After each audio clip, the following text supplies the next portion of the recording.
Cette vidéo présente le langage CSS, sa syntaxe et la manière de le coupler à un document HTML.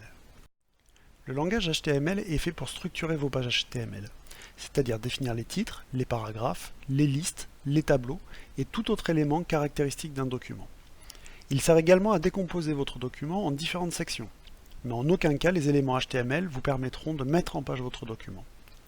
Jusqu'à la version 4 de HTML, certains éléments servaient à la mise en page du document. Les concepteurs mélangeaient dans un même document la structure, le contenu et la présentation. Certains éléments HTML, tels que les tableaux, étaient même détournés de leur principale fonctionnalité pour être utilisés pour la mise en forme des pages HTML. Depuis HTML5, la philosophie a changé. Les éléments HTML doivent servir exclusivement à structurer le document et la mise en page doit être décrite au moyen d'une feuille de style.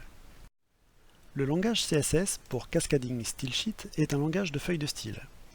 Il permet de définir un ensemble de règles de mise en page. Ces règles déclarent les valeurs à donner aux différentes propriétés des éléments HTML.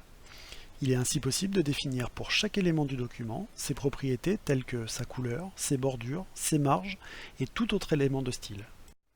Le langage CSS est complémentaire du HTML. Pour que la mise en page du document HTML soit faite par une feuille de style CSS, il faut que les deux soient reliés. Une première façon de le faire est d'intégrer les règles CSS directement dans le fichier HTML. Pour cela, les règles CSS doivent être écrites à l'intérieur d'un élément style, lui-même placé dans l'élément head. Cette solution a un inconvénient majeur.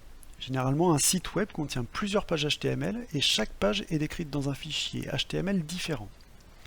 Normalement, toutes les pages HTML reprennent le même style.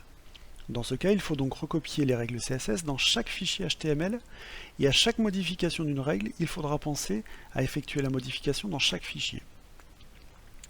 Pour éviter ce problème de duplication, il est donc préférable d'écrire les règles CSS dans un fichier à part, et ce fichier devra avoir l'extension CSS. Pour que ces règles soient appliquées à un document HTML, il faudra alors faire le lien entre le document HTML et le fichier CSS. Ce lien se fait au moyen de l'élément link, qui doit être placé dans l'élément head du document HTML. Les attributs rel égale stylesheet et type égale text CSS déclarent que nous effectuons un lien avec une feuille de style de type CSS.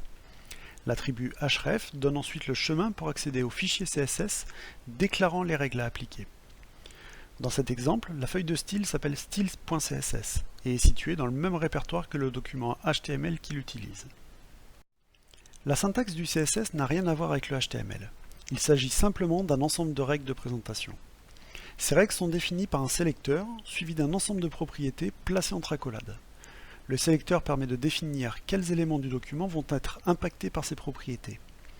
Les propriétés sont les caractéristiques des éléments auxquels on affecte la valeur souhaitée. Il est ainsi possible de définir la police de caractère à utiliser, la taille du texte, la couleur, les bordures et toute autre propriété de mise en page applicable à un élément. Découvrez ces propriétés et les valeurs qu'elles peuvent prendre dans nos autres vidéos sur le langage CSS. Dans notre exemple, H1 est le sélecteur. Cela veut dire que les propriétés décrites ici entre accolades seront appliquées à tous les éléments H1 du document HTML.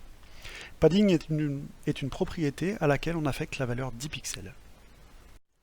Dans notre vidéo spécifique sur les sélecteurs, vous pourrez voir qu'il existe différentes manières de déclarer un sélecteur.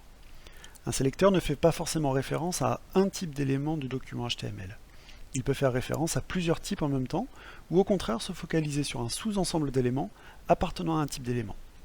L'objectif d'un sélecteur est d'identifier un ou plusieurs éléments du document sur lequel on souhaite appliquer les mêmes propriétés. Ces sélecteurs sont le moyen de faire le lien entre les éléments structurant le document HTML et les éléments de présentation qu'on souhaite leur appliquer.